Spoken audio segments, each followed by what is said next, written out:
Thinking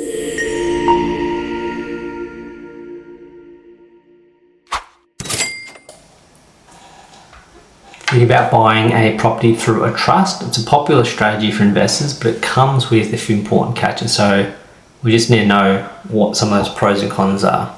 Hi, I'm Jeremy, and today we're breaking down what it means to be purchasing property through a trust. Whether it's for asset protection, tax planning, family purposes, getting it right at the start is critical. So what is it? So buying a property in a trust is a trust that becomes the legal owner of the property, not you personally. And so I think that's really important for you to get your head around. Obviously, the trustee cannot be a borrower because it's not a living person, so you will have to have a guarantor, which will be yourself, to guarantor any lending within that trust. But they will own the property, and then depending on the deed, that will determine what's the instructions of that trust. So what are some of the common types of trusts? So we've got a family trust, or commonly referred to as a discretionary trust, where if you look at the deed, it gives the trustees the ability to have discretion, hence the name, of where the revenue and the capital distributions go, and basically it gives them discretion over the full trust. Then you've got a unit trust, which is, again, the name gives away a bit of an answer around units. So units issued within the trust. Again, once that's set up, you can determine how many units are issued and then who to. And that is sort of what, when you look at the deed, that will reflect about where capital and income distributions go to the beneficiaries. And then you've got a hybrid trust, which can be a mixture of the two above, where there's some flexibility, and then there's some also fixed components around distributions. And you're not as common, but you can see that if someone's looking to really split out different types of distributions into the future, and that will come down to what's ultimately sitting within the trust. A lot of companies, trading entities, or what we mean by trading entities, maybe a business could be operating through a family trust or has that associated with that trading entity.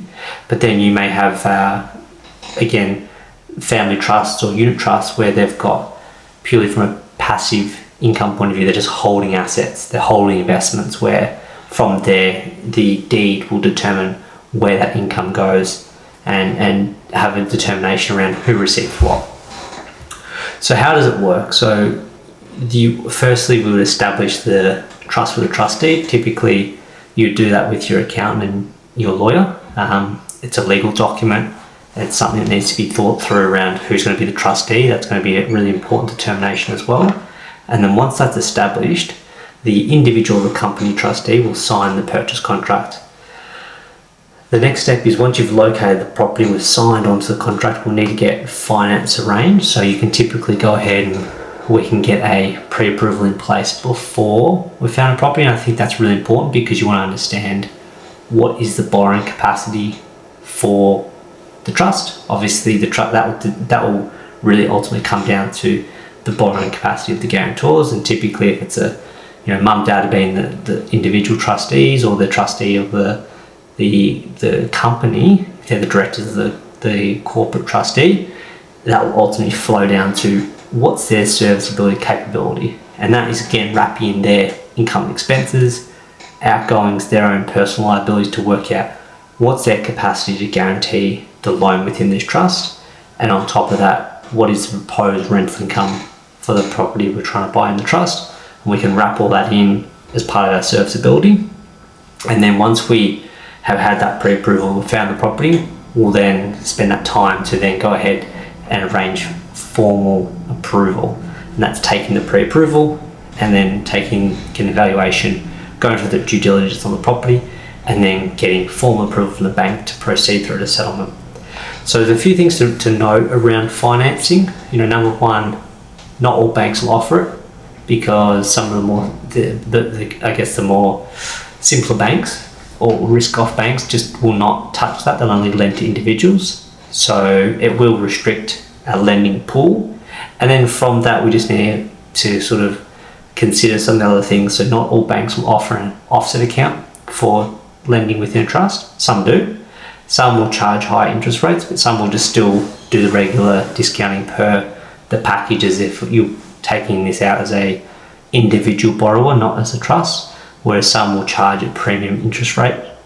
And some will have some, I guess, restrictions around things like redraw and getting additional equity out in the future. So just got to be mindful around some planning around that, because you want to make sure you're working with banks that are a bit more friendly towards these arrangements. I've certainly seen some that are quite hard to deal with. And then we look at the income and expenses that will flow through the trust. And then one thing just to be mindful of is around sort of stamp duty and land tax. Probably land tax is a really big consideration, depending on the state you're looking to buy into. Some banks, some states will have different thresholds and calculation rates depending on who owns the property. Is it individual? Is it in trust? So again, it's really important that we go back to the constitution or the makeup of the deed, because that can have an impact in how it's written around the land tax now and into the future. So who's this not suitable for? Well, I think, who's it suitable for? Investors looking at asset protection, or families wanting flexibility around tax strategies, around the distribution, around how income and capital is treated. And that could come down to the families planning around their own individual circumstances. What is their personal tax obligation right now? What will that look like into the future? Because that can always change. It's always a lot of people just think about today, but it's really important to think about, your 1, 3, 5, 10-year goals, and what do you think that will look like? And then high net worth individuals are looking to build long-term wealth. Because the asset is owned by the trust, there's flexibility around sort of asset planning into the future.